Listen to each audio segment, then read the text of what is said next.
घटना आहे कनान गावामधील 19 वर्षांची अंकिता खोब्रागडेची.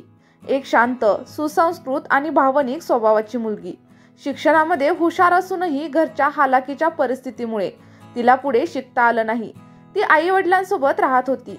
घरामध्ये तिच्यावर खूप प्रेम केलं जायचं आणि गावातही तिच्याकडे आदराने पाहिलं जायचं. अंकिता फारशी बोलकी नव्हती, पण ज्यांच्याशी मैत्री झाली त्यांच्यासाठी ती जीवही देण्यास मागे हटली नसती. तिच्या चेहऱ्यावरचं गोड हसू, तिचं समजूतदार आणि भावनिक व्यक्तिमत्व सगळ्यांनाच आवडायचं. अशाच तिच्या आयुष्यात आला अनुराग मेश्राम.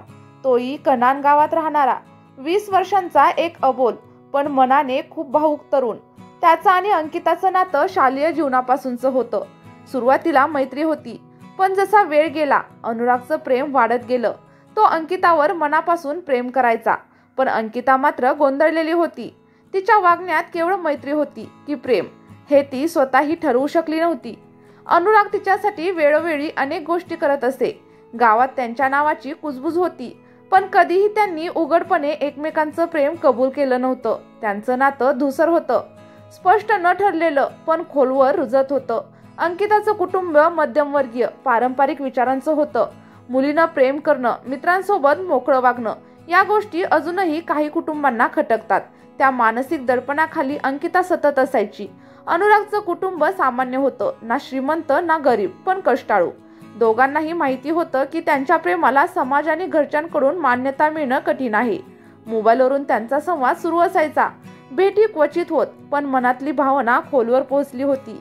त्या नात्यात प्रेम होतं, काळजी होती, पण त्याचसोबत होती अस्वस्थता, ताण आणि समाजाच्या नजरेची भीती. 8 जून 2025 रविवारच्या सायंकाळी एक धक्कादायक बातमी संपूर्ण गावात पसरली. अंकिताने तिच्या राहत्या घरी गळफास लावून आत्महत्या केली. तिच्या खोलीत एक चिठ्ठी सापडली. त्यात लिहिलं होतं, माझ्या मृत्यूला अनुराग मेश्राम जबाबदार नाही, त्याला काहीही करू नका.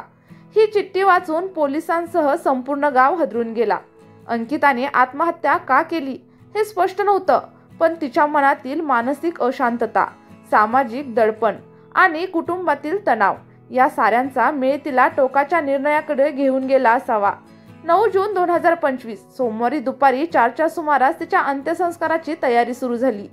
संपूर्ण कनान गाव शोकमग्न होता. तिचं पार्थिव गावातील स्मशानभूमीकडे नेण्यात आलं. आता तिथं सगळ्यांच्या नजरा खाली होत्या. तेवढ्या तिथं धावून आला अनुराग मेश्राम. त्याचे डोळे सुजलेले होते, चेहरा अश्रूंनी ओथंबलेला. तो थेट शवाजवळ धावत गेला आणि तिच्या शरणावरती उडी मारण्याचा प्रयत्न करू लागला.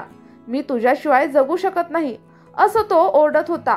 लोकांनी त्याला रोखलं, पण त्याच्या वेडसर प्रेमाने संतप्त झालेल्या काही नातेवाईकांनी त्याला मारहाण देखील केली.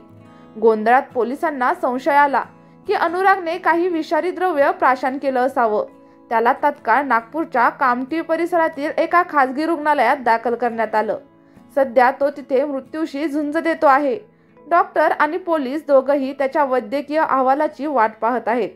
पोलीस तपासामधून हे स्पष्ट झालं की अंकिताची आत्महत्या पूर्वनियोजित नव्हती, पण तिच्या चिठ्ठीने अनुराग निर्दोष असल्याचं अधोरेखित केलं होतं. आज अनुराग एका खोलीत अर्धमेल्या अवस्थेत आहे. डोळ्यासमोर फक्त अंकिताचा चेहरा, तिचं शेवटचं हास्य आणि त्या स्मशानात घडलेला तो क्षण. आता तो तिला पुन्हा पाहू शकणार नाही, बोलू शकणार नाही. हे वास्तव त्याचं संपूर्ण आयुष्य बदलून टाकणार आहे. अंकिताची आत्महत्या आणि अनुरागचा आत्महत्येचा प्रयत्न या 2 घटना नव्हे, तर समाजातील मानसिक आरोग्याबाबतच्या उदासीनतेचं आणि प्रेमाच्या नात्याकडे पाहण्याच्या दृष्टिकोनाचं भयानक चित्र आहे. प्रेम लपवणं, समाजाच्या भीतीनं भावना गुदमरून ठेवणं हे आजही अनेक तरुणांना मानसिक अडचणीत लोटतं. जर घरातून संवाद झाला असता, जर त्यांचं म्हणणं ऐकलं गेलं असतं, तर कदाचित आज अंकिता आणि अनुराग दोघंही जिवंत असते. समाजाने प्रेम म्हणजे गुन्हा असं बघणं थांबवलं पाहिजे आणि मानसिक तणाव, निराशा यावर वेळेत उपाय शोधणं, बोलणं, मदतीचा हात घेणं हे दुर्बलतेचं नव्हे, तर शहाणपणाचं लक्षण आहे. ही प्रेमकथा संपली, पण मागे ठेवून गेली एक खोल विचार. आज अंकिता नाही, अनुराग मरणाशी झुंजतोय, पण त्यांची कथा विचार करायला भाग पाडते.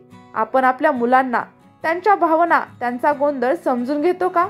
कदाचित वेळेवर थोडं समजून घेतलं असतं तर आज या दोघांचं आयुष्य वेगळंच असतं. चला तर मग प्रेक्षकांनो, ही सत्य घटना कथेच्या स्वरूपामध्ये ऐकायला तुम्हाला कशी वाटली? तुमच्या प्रतिक्रिया आपल्या व्हिडिओच्या कमेंट बॉक्समध्ये सांगायला अजिबातच विसरू नका. त्यासोबतच आपल्या व्हिडिओला एक लाईक देखील नक्कीच करा आणि तुम्ही जर चॅनलवरती नवीन असाल तर आपल्या चॅनलला सबस्क्राईब देखील नक्कीच करा.